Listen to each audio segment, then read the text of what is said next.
وہ شخص جس نے پیسے اور تخت کی خاطر پلاسی کی جنگ میں سراج الدولہ سے غداری کی اور ایسٹ انڈیا کمپنی سے ہاتھ ملا لیا۔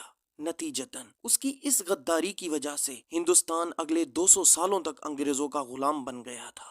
ہم میر جعفر پر ایک تفصیلی ویڈیو بنا چکے ہیں جو آپ چینل پر جا کر دیکھ سکتے ہیں، اور آج ہماری ویڈیو ان کی بیوی منی بیگم کے حوالے سے ہے۔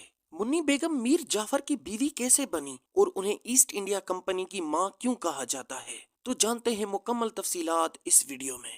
منی کی پیدائش سال 1720 میں بلکنڈا اتر پردیش میں ہوئی۔ وہ ایک غریب خاندان میں پیدا ہوئی اور اس نے وہیں پرورش پائی۔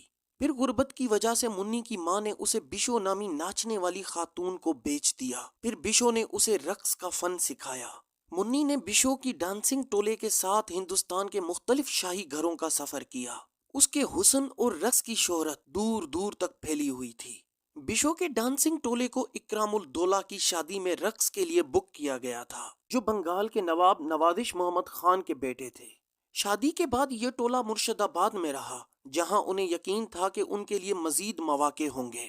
منی بیگم جو ڈانسنگ ٹولے میں سب سے خوبصورت تھی، جلد ہی نواب علی وردی کی فوج کے چیف آف اسٹاف میر جعفر کے حرم میں جگہ مل گئی۔ اس کے حسن نے میر جعفر کا دل جیت لیا تھا۔ وہ بہت ذہین تھیں اور بعد میں میر جعفر کے حرم کی پرنسپل خاتون بھی بن گئیں۔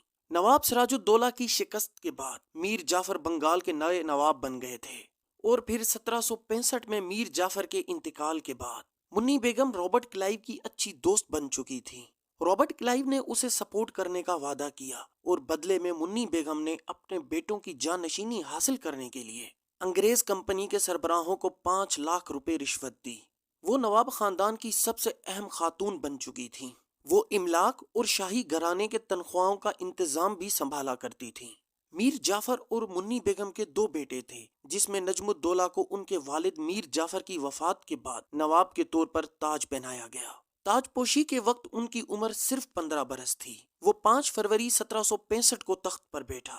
نوجوان نواب کی مدد کے لیے کمپنی نے رضا خان کو نائب ناظم مقرر کیا۔ نجم الدین اس کے فوراً بعد 8 مئی 1766 کو مرشد آباد قلعے میں رابرٹ کلائیو کے اعزاز میں دی گئی ایک رسمی تقریب میں بخار کی وجہ سے انتقال کر گئے۔ اس کے بعد ان کا دوسرا بیٹا نجابت علی خان تخت نشین ہوا، اور ان کا بھی انتقال 1770 میں ہو گیا تھا، اور اس کے بعد ببو بیگم کے بیٹے اشرف علی خان نے تخت سنبھالا۔ اس کے نتیجے میں ببو بیگم کا اثر بڑھ گیا، جبکہ منی کا اثر شاہی خاندان پر کم ہونے لگا۔ مگر منی بیگم ہاتھ پہ ہاتھ دھر کے نہ بیٹھی۔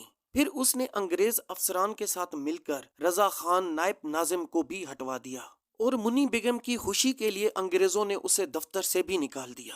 اور پھر وارن ہیسٹنگز نے ایک انگریز افسر کو انتظامیہ کی دیکھ بھال کے لیے مقرر کیا، اور منی بیگم کو دوبارہ حرم کے لیے مقرر کیا گیا۔ اس طرح جعلسازی کر کے دوبارہ وہ حرم انتظامیہ کی سربراہ بن گئیں۔ میر جعفر غدار کے انتقال کے بعد ان کی بیگم یعنی منی بیگم کی ہر سپورٹ انگریزوں کو ملی۔ انہیں کسی قسم کی پریشانی کا سامنا نہ کرنا پڑا۔ اس عمل کی وجہ سے برٹش آفیسرز اس کو mother of East India company کہتے تھے۔ منی بیگم کا انتقال 10 جنوری 1813 کو ہوا۔ پھر اسے اپنے شوہر میر جعفر کے ساتھ ان کے خاندانی قبرستان جعفر گنج مرشد آباد میں دفن کیا گیا۔ تو دوستو، یہ تھی ہسٹری میر جعفر کی بیوی کی، کیسے اس نے جعلسازی کر کے اپنے بیٹوں کو تخت پر بٹھوایا۔ تو کیسے لگی آپ کو یہ ویڈیو؟ کمنٹس باکس میں ضرور بتائیے گا۔ شکریہ۔